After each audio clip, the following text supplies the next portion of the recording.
Good morning. Welcome back to the next lecture.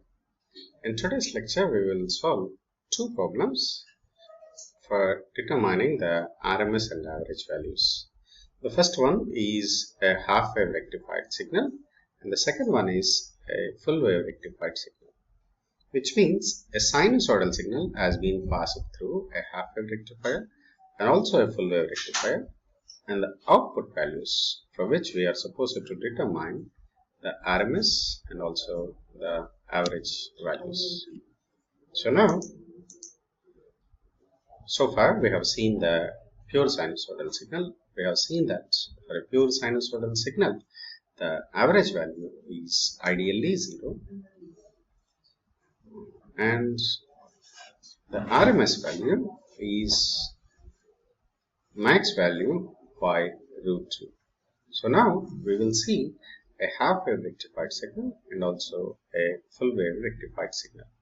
So I hope that you will be able to do other problems on different sinusoidal signals.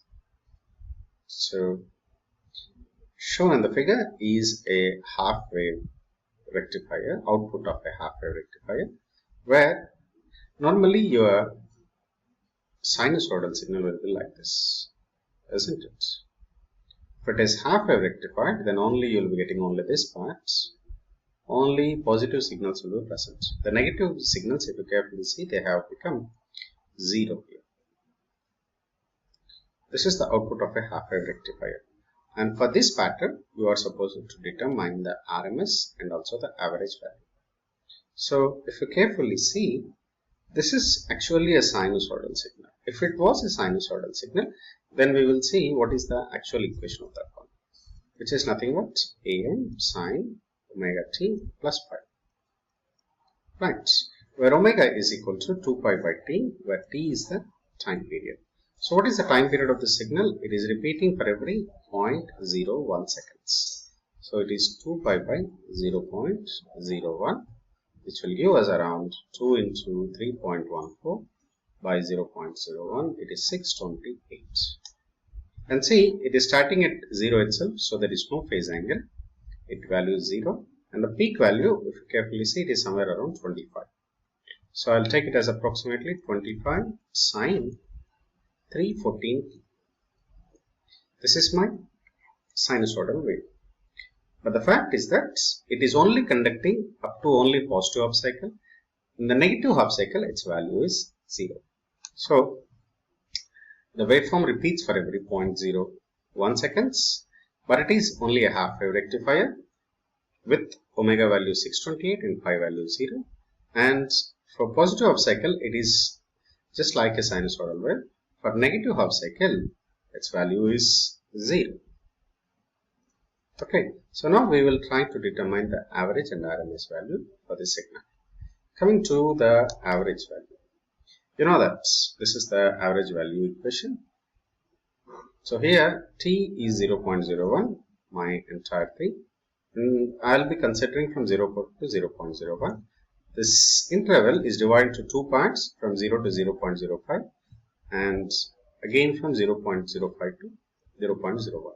Here it is just like a sinusoidal signal. Here its value is 0. So that's why for the first part I have taken as sinusoidal signal the equation which we have taken in the previous slide, and for this part its value is 0. So if it is 0, then integration will not be happening, so I'll leave this one. So for this one, 25 I am bringing this out, 628 I'll be getting minus 1 by 628, and this is for sine I'll be getting a cos, where t varies from 0 to 0.005. So if I solve this one, then this is my expression. Okay, so I'll be getting a value of, so unlike a pure sinusoidal signal where I have got an average value of 0, here in half wave rectified signal I have obtained an average value of 7.96. Okay, so when I take it is V average by V maximum, see it is 7.96 by 25. So V average is equal to 7.96 by 25. Let me do the calculation. So it is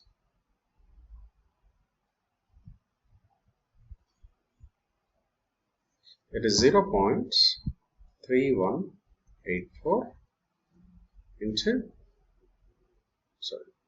Vmax. Okay. So this is my expression. Okay. Literally speaking, I can take it as 1 by pi because this value you might be knowing it. You might have already done this one. So this is the average value of a half-wave rectified signal. You'll come across again this one in your next semester when we're dealing with half-wave rectifiers. Now, where is RMS value? See, what I'm supposed to do, I'm supposed to take the square root here and internally square this one. I'm following the same previous pattern, dividing it into two intervals, 0 to 0.005, where it follows a sinusoidal signal, and for the rest, it becomes 0. Okay. Similarly, we have done it in the previous lecture video also. So this, if I double it, it will become 625 sine square 628. So I'll remove this one. I'll write this one as cos 1256 by 2, isn't it? So this is the way what I have written here. I have mentioned the sine square as 1 minus cos 2t by 2. So if I solve this one, let me bring out this one and this 2 also outside. So I'll get 31250 into, this is my expression, and this is 0, nothing, no value of that one.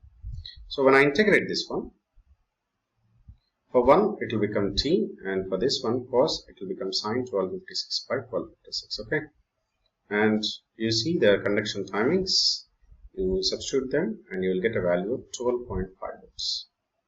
See, V RMS by Vmax, it is 12.5 by 25, which is equal to around 1 by 2. So V RMS of a half-wave rectifier is Vmax by 2.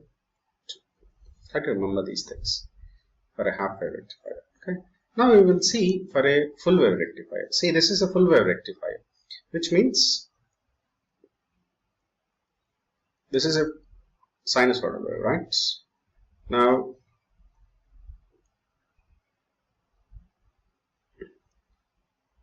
this is a half-wave rectifier. This is a pure sinusoidal wave. This is a half-wave rectifier where you don't see any negative half cycles. Whereas for a full-wave rectifier, you can see that even the negative half cycles are also, they got pushed to your positive half cycles. So it is just like a pure sinusoidal signal, but its negative half cycle is being turned into a positive half cycle, which means that the waveform is similar to that of Vm sin omega t. Okay, where Vm here in this case is 25, sin omega is 2 pi f. The frequency of this wave, the time period taken will be just like the previous one. Okay, you should follow the sinusoidal signal only. So I'll take it as 2 pi.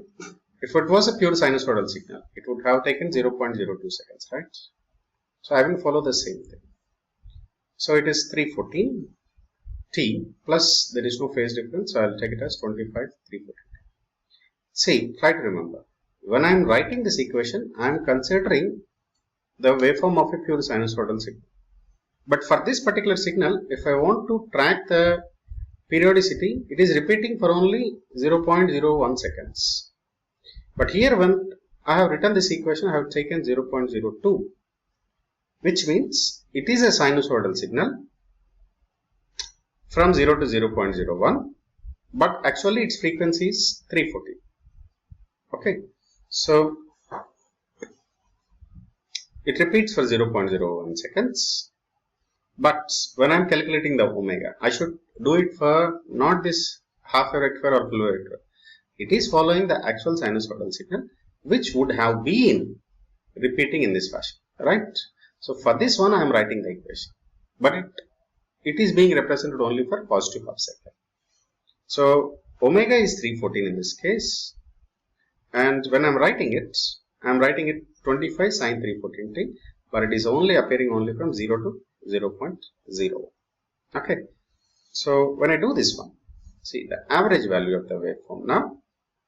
See, the same procedure, T is 0.01, the conduction time is 0 to 0.01. If I substitute it, see the value which I am getting. It is 15.92. It is 15.92. So V average by V max, if you carefully see, it is 15.92 by 25. Okay, so it is somewhere around 0.6368, which is exactly just like 2 by 5. So V average is 2 V max by 5 for a full wave rectifier. Similarly, when I go with an RMS value, here I'll be taking the square. So see, I have a gain of 1 for 1 minus cos omega t by 2, 2 omega t by 2. And if I solve this, I'll be getting 17.677. So V RMS by V average, it is 17.677 by 25, and its value is 0.707, which is nothing but it is 1 by root 2. Okay, so its value is 1 by root 2 of the maximum value. Okay, so I hope that now you have understood how to determine the average and RMS values of a half wave rectifier and also full wave rectifier. Okay, and try to remember the generalized expressions also which I have given for you. Okay, try to solve them and try to practice these problems at home. Okay, this is one output of a half wave rectifier. This is the output of a full wave rectifier. I have changed the values, numerical values. Try to solve this at home and come back to the class.